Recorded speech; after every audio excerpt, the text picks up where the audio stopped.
बाजार में ऊपरी स्तरों से हावी हुई मुनाफा वसूली। सेंसेक्स आज के हाई से करीब 300 पॉइंट नीचे आया। निफ्टी ने भी गंवाए करीब 80 पॉइंट। हालांकि मिड कैप और स्मॉल कैप शेयर्स की पार्टी जारी।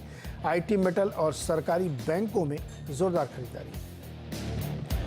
वोडा आइडिया में एटीसी टेलीकॉम के हिस्सा बेचने की खबरें। सूत्रों के मुताबिक एटीसी टेलीकॉम ने अपना पूरा 2.8% हिस्सा बेचा।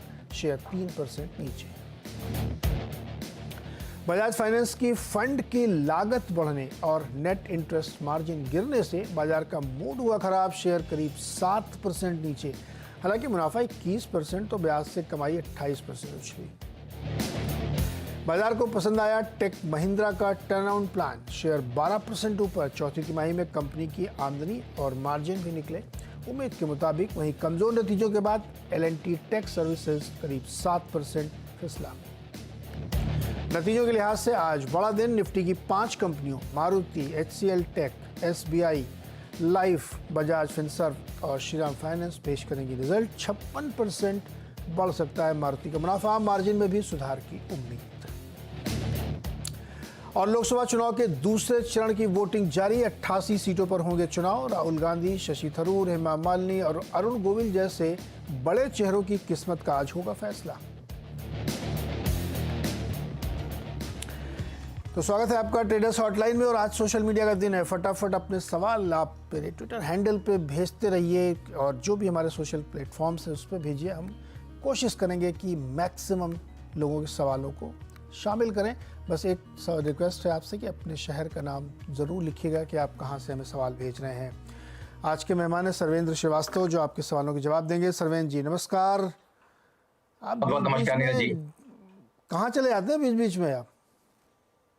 तो हम तो यहीं रहते हैं। कभी एक आध दिन बीच में कुछ काम आ गए, बाकी तो मार्केट में ही है। आई थिंक मैं किसी को कल बात भी कर रहा था कि नेक्स्ट 2 महीने ऐसे हैं कि आप छुट्टी नहीं ले सकते, लेकिन वीरू जी जा रहे हैं छुट्टी पे, तो उनको छुट्टी मुबारक। बट आई थिंक नेक्स्ट 2 महीने मैं तो कहीं नहीं जा रहा हूँ। एक दिन के लिए भी मार्केट छोड़ के कहीं भी नहीं जाना है। तो कैसा लग रहा मार्केट आज का? देखिए, थॉट वही आ रहा है। देखिए नीरज जी की वो 22,650 22,700 के आसपास वो जो है ना, जो हमारी हमने बड़ी ट्रेंड लाइन डिस्कस की थी अपने फ्राइडे शोज में, कि भाई वो वहां पहुंची हुई है। बड़ी सप्लाई लाइन के आसपास से सेलिंग तो आ जा रही है। अब लोग बोलेंगे कि अब कोइंसिडेंस तो हो नहीं सकता। 7-8 बार 10 बार वो ट्रेंड लाइन आपको रोक रही है, तो कोइंसिडेंस नहीं है। उस ट्रेंड लाइन में कुछ जादू है, मैजिक है, जो समझिए। बट सप्लाई है उस एरिया में और किन्हीं कारणों से बाजार उसके ऊपर टिक नहीं पा रहा है और ब्रेकआउट नहीं कर पा रहा है। तो वो एक चिंता का विषय है मेरे लिए। और थॉट यही रहा है कि साल के स्टार्ट से कि भाई 20,100 एक बार निफ्टी का आएगा इस साल में, और वो थॉट जा नहीं रहा है। तो बाजार ने कुछ ऐसा किया नहीं कि मैं उस थॉट को नकारूं। तो फिलहाल वही थॉट मेंटेन्ड है मीडियम टर्म। शॉर्ट टर्म में यस, मैंने लास्ट शो में बोला था कि भाई 22,150 से 22,550 600 की रेंज है, तो मोटा मोटी उसी रेंज में है, बहुत ज्यादा बाहर नहीं गया है। और कल एक्सपायरी थी, तो आपको दोनों तरफ बहुत जबरदस्त वॉलेटिलिटी देखने मिली। एक बार पुट्स 3 गुना हुए इंट्राडे में, फिर कॉल्स 3-4 गुना हुए। तो आई थिंक वॉलेटिलिटी चरम पे है और इवेंट के आसपास ये रहता है। तो थोड़ा अलर्ट रहें, थोड़ा ड्राई पाउडर रखें, थोड़ा कैश चेंज हाथ में रखें, तो हमेशा काम आएगा, ऐसा मेरा मानना है। ओके, ड्राई पाउडर रखें थोड़ा तो वो काम आएगा, और ये बात ज़रूरी भी है। अच्छा, आज आप वायदा के जो है टॉप गेनर लूज़र को देखेंगे तो बड़ा इंटरेस्टिंग है। एक कंपनी ने टर्नअराउंड प्लान जो पेश किया, बाजार को बहुत पसंद आया, तो उसमें एक बड़ी तेज़ी देखने को मिली। टेक महिंद्रा में 9% ऊपर है स्टॉक। वहीं एल&टी टेक सर्विसेज के, हालांकि प्योर टेक कंपनी नहीं कह सकते, लेकिन उसी तरह की कंपनी है, उसमें 10% की गिरावट है। इन दोनों शेयर्स पे आपकी राय क्या बन रही है? देखिए, थॉट टेक महिंद्रा में तो ये थॉट रहा है कि भाई 1150 के आसपास अच्छे सपोर्ट बने हुए हैं पीछे में, और वहां तक गया नहीं इस बार। बट उन्हीं एरिया के ऊपर से, जस्ट ऊपर से ये न्यूज आया है और रिवर्सल आया है। तो मार्केट हमेशा कुछ ना कुछ पहले सेंस करता है। इनसाइडर्स के पास हल्का एक रुझान, लोगों के पास जो जुड़े रहते हैं कंपनी से, उनके पास रहता है। थॉट तो अच्छा है कि यहाँ पे एक बढ़िया बुलिश गैप के साथ रिवर्सल है। तो मुझे लगता है इमीडिएट बेसिस पे नेक्स्ट, अगर आप हफ्ता 10 दिन के लिए पूछें, तो मुझे लगता है पीछे जो इसने 1400 के आसपास जो हाइज रखे हैं, आई थिंक वो डेफिनेटली यहाँ पे चैलेंज होने चाहिए। उनमें कैसा ब्रेकआउट या कैसा वहाँ पे ब्रेकआउट नहीं आएगा या आएगा, उसके ऊपर आई थिंक डिपेंड करेगा। बट यहाँ पे मुझे लगता है कि डेफिनेटली शॉर्ट टर्म सेटअप्स अच्छे हैं। सपोर्ट्स के आसपास से ये घुमा है, तो मुझे तो अच्छा लगता है। और जहां तक रही आपकी एल&टी सर्विसेज की बात, वहां मुझे लगता है 5500 का एक फॉल्स ब्रेकआउट हुआ था, उसके ऊपर टिक नहीं पाया एल&टी टेक सर्विसेज। और मुझे लगता है कि अब 5500 के बहुत ज्यादा ऊपर, अब मुझे लगता है कि अभी पुल बैक्स में कभी जा भी नहीं पाएगा नेक्स्ट 3-6 महीनों में। और मुझे लगता है कि आपको नीचे में 3800 4000 के लेवल्स यहाँ आते हुए दिखने चाहिए। ओके, चलिए अब सवाल लेना शुरू करते हैं। सवाल आने शुरू हो गए हैं। पहला सवाल कविता ने बोला, इन्होंने बोला नुवोको के शेयर इन्होंने होल्ड कर रखे हैं 380 के प्राइस के, और पद्मजी पेपर के शेयर 80 रुपये पर। लॉन्ग टर्म का इनका नज़रिया है, क्या करना चाहिए? देखिए, दोनों ही बहुत ज़्यादा एक्टिव कवरेज के स्टॉक्स यहाँ नहीं हैं। थॉट यही रहेगा कि मेरा बहुत ज़्यादा स्ट्रॉन्ग यहाँ पे व्यू नहीं है। बट यहाँ पे मैं इनको शॉर्ट टर्म एक राय दे देता हूँ। मुझे लगता है कि भई देखिए, यहाँ पे तो एक तो पहले इनका जो पहला वाला स्टॉक है उसमें जो है एक बढ़िया बेस 300 के आस-पास बन रहा है। और लास्ट अगर आप देखेंगे तो तकरीबन 12-18 महीने से उन एरियाज़ के आस-पास सपोर्ट लिया है।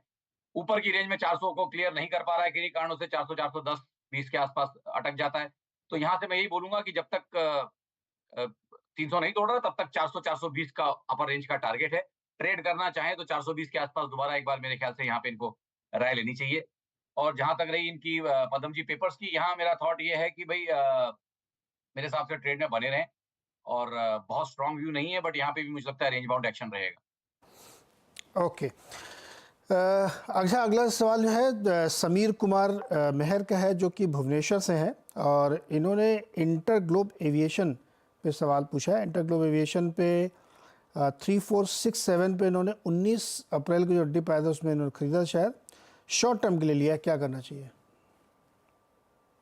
देखिए, शॉर्ट टर्म के लिए लिया है तो इनके अच्छे खासे पैसे बन रहे हैं। 1 से 3 महीने के एंगल से मैं शॉर्ट टर्म मेरा 1 से 3 महीने रहता है, सबका अपना अलग-अलग थॉट रहता है। बट मैं मानता हूँ कि शॉर्ट टर्म अगर आप लेके चल रहे हैं तो कहीं 1 महीना, 3 महीने उसमें आपके अगर अच्छे रिटर्न्स बन गए, 6, 7, 8% रिटर्न्स बन गए तो आपको निकलना चाहिए। तो आई थिंक ऑलरेडी इनके ठीक-ठाक पैसे बन रहे हैं। मुझे लगता है कि ट्रेड में अगर चाहें तो और हफ्ता 10 दिन बने रहें, बट उस केस में इनको एक ट्रेलिंग स्टॉप लॉस ज़रूर लगाना चाहिए। और मुझे लगता है जो मुझे क्लियर कट लेवल्स यहाँ दिख रहे हैं वो 3800 के नीचे दिख रहे हैं।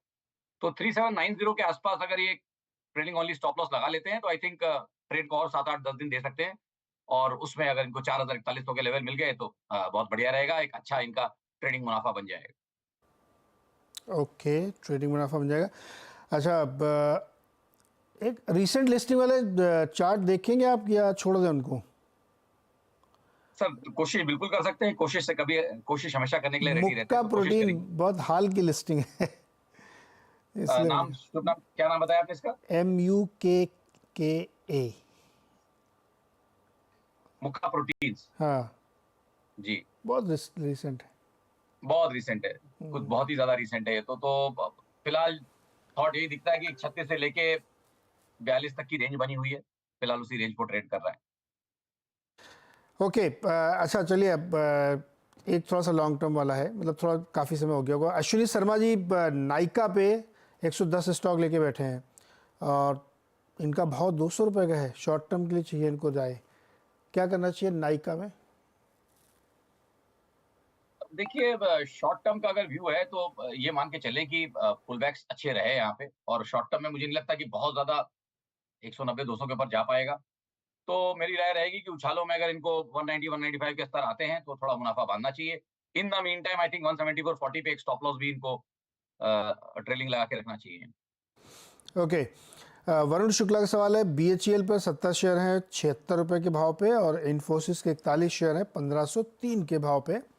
लॉन्ग टर्म इन्वेस्टर हैं ये, 3 साल तक इनको रखना चाहते हैं, क्या फैसला होगा इनका सही? देखिए, भेल तो बहुत स्ट्रॉन्ग ट्रेंड में है। और ऐसे सेटअप्स में हमेशा यही बोलता हूँ कि भाई ट्रेलिंग स्टॉप लॉस एक बेस्ट स्ट्रैटेजी रहती है कि अगर और जूस बाकी है तो आप थोड़ा निकाल सकते हैं। थोड़ा स्टॉप लॉस हल्का थोड़ा डीप आएगा, बट वही एक अच्छा स्टॉप लॉस है मेरे हिसाब से। 244 रुपए का 243.40 के आसपास एक स्टॉप लॉस रख लें। 243.40 का स्टॉप लॉस रखें क्लोजिंग बेसिस पे। और भेल में जैसे मैंने अभी बोला है, 10-15 दिन और चाहें तो बने रहें यहाँ पे। पैसे और इनके बन सकते हैं। किन्हीं कारणों से अगर ट्रेलिंग स्टॉप लॉस होता है तो थोड़ा मुनाफा आधा बाँध लें। तो मेरे ख्याल से तो भी इनके अच्छे खासे पैसे बन जाएँगे और रिमेनिंग क्वांटिटी इनकी काफ़ी अच्छे प्राइस की हो जाएगी। जहाँ तक रही इन्फोसिस की बात, आई थिंक आईटी पे मेरा रुझान और ध्यान सब कुछ जब मैं मिश्रण करता हूँ, ग्लोबल और इंडियन मिला के, तो मुझे लगता है कि भई जिस तरह से नैस्डैक के सेटअप्स बन रहे हैं, एक major medium to long term top बनने की पूरी गुंजाइश नैस्डैक में बनी हुई है। और निफ्टी आईटी ने भी एक डबल टॉप से हल्का नीचे, मतलब डबल टॉप जैसा ही एक सेटअप बना है, स्लाइटली लोअर हाई है। मुझे लगता है कि बेस्ट केस नेक्स्ट 3-6 महीने का यहाँ पे भी हो गया है। तो मुझे लगता है कि स्टॉक्स यहाँ पे आईटी स्टॉक्स प्रेशर में रहेंगे। तो मेरी राय तो रहेगी कि यहाँ पे या तो उछालों में थोड़ा मुनाफा बांधने की कोशिश करें। ओके, पश्चिमी चंपारण से कृति जायसवाल ने एक सवाल भेजा है। यूबीएल पे, यूनाइटेड ब्रूवरीज पे 1700 के भाव पे 20 शेयर लिए हैं और टिमकेन के 25 शेयर लिए हैं इन्होंने 3200 के प्राइस पे। 6 महीने का सिर्फ व्यू है इनका। देखिए 6 महीने का खाली व्यू है तो आई थिंक यूबीएल में तो ये काफी लेट चढ़े हैं। ब्रेकआउट तो नो डाउट है, but I think momentum game में थोड़ा सा स्लोइंग दिख रही है। तो मुझे लगता है कि भाई अगर 2100-2150 के आसपास के स्तर मिले तो शॉर्ट टर्म में यहाँ पे थोड़ा मुनाफा मारने की भी यूबीएल में इनको कोशिश करनी चाहिए। और जहां तक रही टाटा टिमकिन की बात, यहाँ मुझे लगता है कि अभी फिलहाल चाहे तो 1 से 2 महीना यहाँ पे 1 से 3 महीना बने रहें और थोड़ा वेट कर लें यहाँ पे। हाँ, चूंकि 1700 पे लिया यूबीएल तो 2150 तो ठीक ठाक प्रॉफिट हो जाएगा इनको, बेच जी लेना जी। चाहिए। और टिमकेन पे आप कह रहे हैं होल्ड करना चाहिए। टिपिकल होल्ड करना चाहिए मेरे हिसाब से। अगर चाहे तो एक साइकोलॉजिकल राउंड मार्क 3000 के नीचे अगर स्टॉप लॉस भी लगाना चाहें तो लगा के रखें और यहाँ होल्ड रखें। यहाँ पे मुझे लगता है कि अभी 200 दिन का एवरेज अभी अभी उसको रिगेन किया है इसने, तो ताजा ताजा ट्रेड पक रहा है। अब थोड़ा इसको देखते हैं, एक हफ्ता इसको देख ले मेरे हिसाब से। ओके, जय भानु के सवाल है। Holding KCP limited 480 shares, purchase at 186, 186 पे खरीदा है। 12-15 महीने के लिए क्या नजरिया बनता है? देखिए 12-15 महीने के लिए अगर नजरिया पूछेंगे तो पीछे क्वार्टरली मंथली सेटअप्स इसके बहुत अच्छे नहीं बने हुए हैं। नेक्स्ट 3 से 6 महीने बाजार को आउट परफॉर्म नहीं कर पाएगा ये शेयर, इतना तो मुझे लग रहा है। मेरी राय तो रहेगी कि उछालों में थोड़ा निकलें इसमें से। ओके, ये है। और इसके बाद अगला सवाल है सोमनाथ मंडल का, और ये सोमनाथ मंडल जी हैं बहरीन से। ये जानना चाहते हैं एंजल वन करंट लेवल पे क्या लॉन्ग टर्म के लिए खरीदना चाहिए एंजल वन को? देखिए मेरे हिसाब से तो अभी ये सब शेयर्स को जो है बाजार के साथ ही परफॉर्म करेंगे। और जैसे मैंने बोला बाजार का ओवरऑल ध्यान थोड़ा सा मीडियम टर्म नरम है, तो मुझे यहाँ से तो मेरे ख्याल से इनको इस भाव से तो एंट्री नहीं करनी चाहिए। मे बी अगर थोड़ा नीचे मिले 2200 के आसपास, 2200-2300 की रेंज में अगर किन्हीं कारणों से आता है तो आई थिंक वहां रिजल्ट बेटर हो जाएंगे। तो करंट स्थान से यहाँ से नो, यहाँ से इनको इन्वेस्ट नहीं करना चाहिए। ओके, डिक्सन टेक्नोलॉजीज पे क्या राय बन रही है? 8388 पे इस समय चल रहा है, 3.5% ऊपर। क्या ये 9000 के लक्ष्य तय करेगा अगले 6 महीने में? देखिए काफी स्ट्रेस्ड है, काफी बहुत बहुत स्ट्रेस्ड है। और आई थिंक अब यहाँ से इतना ओवरबॉट सिचुएशन में अब 9000 तो डेफिनेटली ओपन हो ही गया है। राउंड नंबर्स तो हमेशा 8000 के ऊपर गया तो अब 9000 का ही सैकड़ा इसका खुलता है। थॉट यही है कि यस 3-6 महीने में वहां पहुंच सकता है, बट इस इन करंट लेवल पे रिस्क बहुत ज्यादा है। मतलब आप यहाँ से ट्रेड नहीं कर सकते। अगर आपके पास पहले का है तो आप भले ही 8000 के नीचे एक स्टॉप लॉस लगाइए और ट्रेड में बने रहिए, बट नया कुछ करने की राय नहीं है। ओके, चलिए अगला सवाल लेते हैं। और ये सवाल है वोडा आइडिया पर। उनका कहना है कि इन्होंने अप्लाई नहीं किया था लेकिन अब वो लेना चाहते हैं, तो क्या 13 रुपये 60 पैसे पर इसको खरीदना चाहिए? देखिए अब वेल्थ क्रिएटर तो अब यहाँ से बन पाएगा कि नहीं वो तो मेरा कहना भी मुश्किल है, क्योंकि चार्ट्स में बहुत ज्यादा लेट कर लिया है इसने। इसको अगर रिवर्स होना था तो अब तक हो जाना चाहिए था। 4-5 साल से स्ट्रगल कर रहा है और 20 के ऊपर नहीं जा पा रहा है। तो इसके सैकड़े तो 20 के ऊपर ही चेंज होंगे, बट 20-21 के ऊपर जाना इसके लिए आई थिंक बहुत मुश्किल वो रहेगा काम। तो मेरी राय तो रहेगी कि भाई उस एंगल से तो उसको देखे नहीं। शॉर्ट टर्म ट्रेडिंग तक ठीक है, बट लेके इसको खड़े ना रहे पोजिशनल ट्रेड के लिए। ओके, हरकेश शर्मा जानना चाहते हैं कि इंडस टावर 235 के प्राइस के हैं, एग्जिट करें क्या ये होल्ड करें? देखिए मेरे हिसाब से थोड़ा मुनाफा तो बांधना चाहिए इनको यहाँ पे। एटलीस्ट अगर यहाँ पे थोड़ा मुनाफा बांधेंगे तो नीचे की इनकी जो एवरेज है वो भी नीचे आ जाएगी। फ्री तो नहीं होगा बट एवरेज इनकी नीचे आ जाएगी। तो आई थिंक अगर आधा बेचते हैं तो आई थिंक आधा ऑलमोस्ट फ्री हो जाएगा। ओके, आधा बेचते हैं तो अच्छा। एजीएस ट्रांजैक्ट टेक्नोलॉजीज आईपीओ में लगा था इनको 175 के भाव पर, उस पर क्या राय बनती है आपकी? मैं इसको माफी चाहूंगा, इसको मुझे पास करना पड़ेगा यार, कोई ध्यान नहीं है मेरा। ओके, निधि अग्रवाल का है हैदराबाद से, सवाल लिखा है 333 शेयर है ईएमआईएल के, 94 रुपए के भाव पर होल्ड करें या प्रॉफिट बुक करें? देखिए मेरी राय तो रहेगी कि थोड़ा उछालों में यहाँ बेचें। नेक्स्ट 15-20 दिन अगर वेट करना चाहे तो करें, बट उछालों में बेचें मेरे हिसाब से। ओके, ये राय यहाँ पे बनती हुई दिख रही है। ओके, वेदांता 393 पे इसमें ट्रेड कर रहा है। कई लोगों का सवाल ये है, इसमें एक साथ में क्लब करके पूछ रहा हूँ कि क्या जी। इसको होल्ड करके रखना चाहिए अगर पहले का लिया हुआ है, या इस स्तर पे भी इसमें खरीदारी करनी चाहिए, क्योंकि तमाम मेटल वाले स्टॉक्स में तेजी चल रही है। देखिए कमोडिटीज में तेजी चल रही है, लेकिन गेम वो भी काफी लेट हो चुका है। मतलब इस भाव से तो गेम आपका लेट हो चुका है। चाहे वो आप फिजिकल कमोडिटीज की भी बात करें, आई थिंक कॉपर वॉपर सब बहुत अच्छा चल चुका है। इन स्तरों से एक छोटा करेक्शन का डेफिनेटली रिस्क चालू हो जाता है। वो इमीडिएटली आएगा कि 15 दिन महीने भर बाद आएगा, वो नहीं कह सकते। बट ओवरबॉट मार्केट में आप नया ट्रेड नहीं बनाएंगे। पहले का अगर आपके पास है तो आप रख सकते हैं, बट नया 390 के आसपास नया वेदांता में कोई राय नहीं है। जिनके पास पहले का है 200 250 300 तक के जिनके पास हैं, आई थिंक उनको बने रहना चाहिए। 344 रुपए के नीचे एक स्टॉप लॉस रखें और ट्रेड में बने रहें, बट नया कुछ नहीं कर सकते यहाँ से। क्योंकि नया पैसा नहीं डालें। अगर आप पहले से इन्वेस्टेड हैं तो आपको इसमें बना रहना चाहिए। सरकारी बैंकों में कोई टॉपिक है? लोग कह रहे हैं कि जो छोटे वाले सरकारी बैंक है, क्या वहाँ किसी में खरीदारी की जा सकती है? कई दिनों से उसमें मजबूती देखने को मिल रही है। देखिए सेफ्टी साइड से हमने पहले भी जो लास्ट महीनों में डिस्कस किया, एसबीआई के रिस्क रिवॉर्ड्स बेस्ट है वहाँ पे। आई थिंक इनफैक्ट अब टारगेट्स भी आने को हैं ऑलमोस्ट 800 सवा 800 800 के तो टारगेट आ गए। सवा 800 830 तक की जगह थी। आई थिंक आज ऑलमोस्ट गया वहां तक, उसके थोड़ा नीचे से। I think SBI main pick था और यही अभी भी अगर किसी को करना है तो आई थिंक इसी को करना चाहिए। अगर आप नया कोई ट्रेड रख रहे हैं तो 780 775 अच्छे सपोर्ट्स हैं एसबीआई के लिए। उनको जरूर ध्यान रखें, उनके नीचे स्टॉप्स जरूर रखें।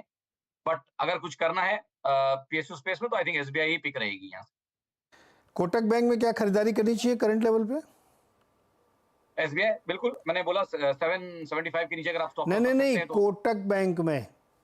जी जी, नहीं नहीं, आपका वॉइस स्लिप हो गया था, गिर गया था। हम्म। ओके, कोटक बैंक तो देखिए अभी ताजा ताजा इवेंट के आसपास झेल रहा है, और मैं इवेंट के 1-2 दिन आसपास कोशिश करता हूँ कि कुछ ना करूँ।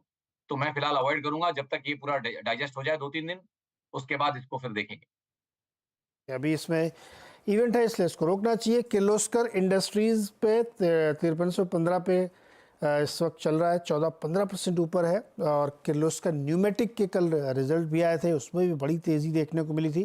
किर्लोस्कर ग्रुप में आपको कोई स्टॉक लगता है जो इस समय निवेश किया जा सकता है?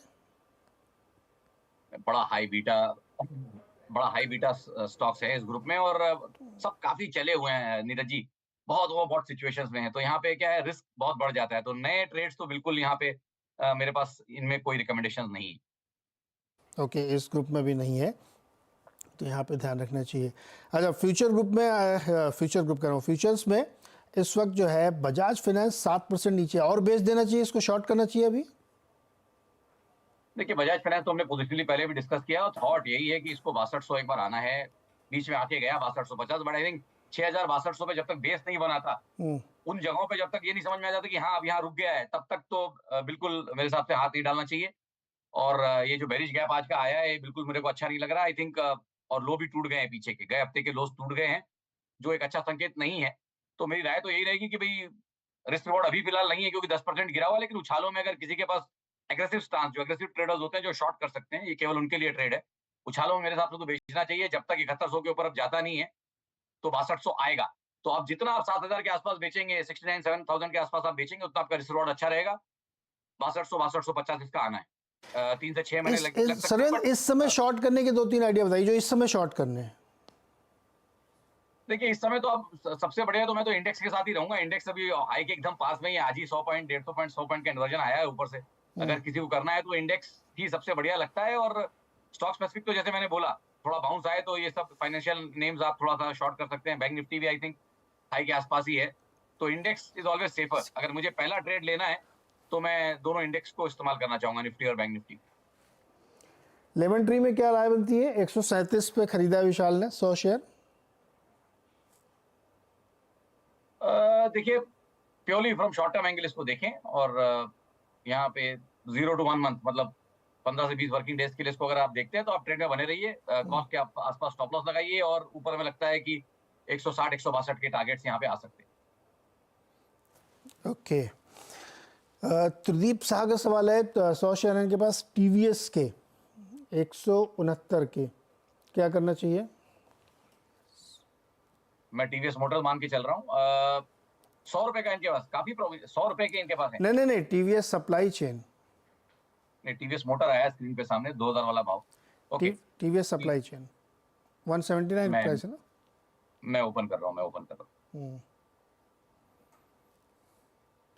देखिए यहाँ पे डेटा तो मुझे थोड़ा कम दिख रहा है कंपैरेटिवली, और थॉट यही है कि भाई नीचे में एक सपोर्ट तो इसने बनाया है 150 के आसपास। तो आई थिंक जब तक वो सपोर्ट्स होल्ड है, आई थिंक अपने लाइफ साइकिल में जितना भी इसमें डेटा है उसमें कहीं एक बॉटम शॉर्ट टर्म तो बन गया है। तो अब कंफर्मेशन 200 के ऊपर ही आएगा, बट अगर किसी को ट्रेड लेना है तो आई थिंक 200 210 के टारगेट्स यहाँ पे आ सकते हैं। और आप रिस्क रिवॉर्ड उतने बढ़िया नहीं बन रहे हैं, बट 150 का सपोर्ट है और 200 210 के टारगेट से रेंज के मिडिल में चल रहा है। ओके, ये रहा मंत्री दिख रही है। अपोलो टायर्स आज नीचे हल्का सा, क्या यहाँ पे कुछ मौका है खरीदारी करने का?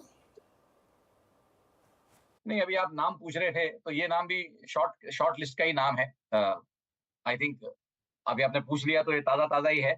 आई थिंक मेरे हिसाब से तो सेलिंग कैटेगरी का लिस्ट है, एग्रेसिव ट्रेडर्स के लिए है ये, जो एफ-एन-ओ संभाल सकते हैं और फ्यूचर्स में शॉर्ट कर सकते हैं, केवल उनके लिए ये ट्रेड है। मुझे लगता है नीचे में इसमें आपको तकरीबन तकरीबन 450 460 के स्तर नीचे में आने में दिखने चाहिए। और अगर आप वो ट्रेड ले रहे हैं तो आपको यहाँ पे एक ₹516 के ऊपर एक स्टॉप लॉस भी लगा के रखना है। 516.60 का एक स्टॉप लॉस लगाएं। स्पॉट के लेवल्स हैं कैश मार्केट के, और नीचे में 450 460 के टारगेट्स अपोलो के लिए आएंगे। ओके, 460 पर रखेंगे। अच्छा, क्रूड पे इस समय क्या बन रहा है? आप क्रूड ऑयल का चार्ट देखिए जरा। जी नीरज जी, क्रूड तो दाल रोटी है हमारी, इसको तो सुबह शाम देखते हैं। और लास्ट 1.5-2 साल से सारे ट्रेड्स आपको क्रूड के सारे इसी चैनल पे दर्शकों को दिए। थॉट यही है कि देखिए, जब इस बार वापस 72-75 था तो थॉट यही था कि भाई 95 आएगा WTI के लिए, और ब्रेंट के लिए आएगा 100 का टारगेट, 95-100 का। और 100 का जो आंकड़ा है साइकोलॉजिकल, वो बहुत इंपॉर्टेंट है। सबको ये जानना बहुत जरूरी है कि यही एक एसेट क्लास रह गया है जो अभी तक अपना 2008 का हाई ठीक से निकाल नहीं पाया है। तो जो कैचअप गेम हम बोलते हैं ना, तो इतना इंपॉर्टेंट इंग्रेडिएंट है ग्लोबल मार्केट्स का, बट अभी अभी 2008 के हाईज के नीचे है। जबकि सारा कुछ कॉपर, सारे कमोडिटीज जो इंपॉर्टेंट है सब के सब 2008 के हाई के ऊपर निकल गए हैं, सस्टेन कर रहे हैं। गोल्ड ने भी ब्रेकआउट कर लिया है। खाली क्रूड और सिल्वर, यही दो चीजें ऐसी हैं जो अभी 2008 के हाई से बहुत कोसों दूर है। तो आई थिंक कैचअप गेम में ये दोनों चलेंगे। तो थॉट तो यही है कि फिलहाल 100 तक का टारगेट है ब्रेंट पे, जो कि हमने 1.5-2 महीने पहले आपके शो पे दिया भी था, जब 72 के आसपास चलता था, 75 के आसपास। और अगर 100 का ब्रेकआउट हो गया तो फिर जिसको हम बोलते हैं ना तंबू में घबराहट, उसके बाद शुरू होगी, फिर लोग डरेंगे। बट फिलहाल मैं वो नहीं बोल रहा हूँ, मैं कह रहा हूँ 95-100 के टारगेट्स अभी पेंडिंग है, तो वो आएंगे। ट्रेड ऑलरेडी मैच्योर हो चुका है, तो ट्रेलिंग स्टॉप लॉस जरूर लगाएं। ब्रेंट में मेरे हिसाब से इस समय 83 के आसपास स्टॉप लॉस होना चाहिए नीचे में। और WTI में अगर आप लेके चल रहे हैं तो आपका 77-78 के आसपास स्टॉप लॉस होना चाहिए ट्रेलिंग, अगर आप अज्यूमिंग कि आपके पास पहले का ट्रेड है। टाइटन का अगर कॉल ऑप्शन लिया है 3800 स्ट्राइक प्राइस वाला, 45 रुपए का, जी तो क्या करना चाहिए? इस पे सही ट्रेड है क्या? देखिए, ऑप्शन लिया है, अब यहाँ टाइम का सारा खेल रहता है ऑप्शन में, तो ये बहुत इंपॉर्टेंट है कि भाई आप टाइम पे भी एक पकड़ रखें। टाइम अगर पिस गया, इसमें मोमेंटम पकड़ा नहीं स्टॉक ने, तो फिर तकलीफ है। थॉट मेरा यही है कि मैं थोड़ा सा इस समय उस कैंप में हूँ जहां मुझे थोड़ा नरम लगता है स्टॉक। इसका मंथली क्लोज अच्छा अभी तक फिलहाल नहीं आ रहा है। आज 26 तारीख है, बट इसका मंथली क्लोज जो हम कहते हैं एक बेरिश इंगल्फिंग कैंडल बन रही है। तो मेरे हिसाब से तो अगर ज्यादा नुकसान नहीं है तो निकलें, या तो उछालों में निकल जाएं। कॉल नहीं लेने का टाइम है टाइटन में। अगर ये बेरिश इंगल्फिंग बना तो पुट लेने का टाइम आएगा। ओके तो इस समय जो है थोड़ा सा ध्यान रखिएगा उछालों में कैसे आपको मूव करना है, क्योंकि मार्केट सर्वेन जी को बिल्कुल पसंद नहीं आ रहा है और इस समय वो बेचने के मूड में है। चंबल फर्टिलाइजर में क्या करना चाहिए? 3% ऊपर है आज। जी देखिए, ये तो थोड़ा सा इसने तो मोमेंटम आज पकड़ा है, तो थॉट यही है इसको हफ्ता 10 दिन समझ के चलेंगे कि भाई अब जब तक 350 के नीचे नहीं है तब तक ऊपर में अच्छे टारगेट्स ऊपर के आ सकते हैं। और थॉट यही है कि 440 450 के ट्रेडिंग प्ले के लिए अगर किसी को करना है तो 440 450 के टारगेट्स, और अभी जो स्विंग का ब्रेकआउट किया है हमने 400 के आसपास, उसके नीचे आपके कहीं स्टॉप लॉस होने चाहिए। ओके शरण जी, बहुत बहुत शुक्रिया जुड़ने के लिए। धन्यवाद नीरज जी। कमोडिटी बाजार की तरफ लोगों का ज़बरदस्त क्रेज बढ़ रहा है और लोग बाजार में निवेश तो करना चाहते हैं लेकिन सही तरीका नहीं जानते। ऐसे में आपकी मदद करने के लिए CNBC आवाज़ लेकर आया है अभी तक की सबसे अनोखी पहल। देश विदेश के कमोडिटी बाजार के दिग्गजों से सीखिए कमोडिटी बाजार के गुरु। सीखिए कैसे करते हैं बाजार में कमाई, एफएनओ और पोर्टफोलियो हेजिंग के फंडे, कैसे पहचाने बाजार के ट्रेंड्स और क्या है डायनेमिक्स। ये सब कुछ एडवांस टेक्निकल इंडिकेटर्स जैसे तरीके भी आपको पढ़ाए जाएंगे और आपको एक लाइव सेशन में सवाल पूछने का भी मौका मिलेगा। आप फटाफट जाइए और स्क्रीन पे जो एड्रेस दिया हुआ है इस पर लॉगिन करिए।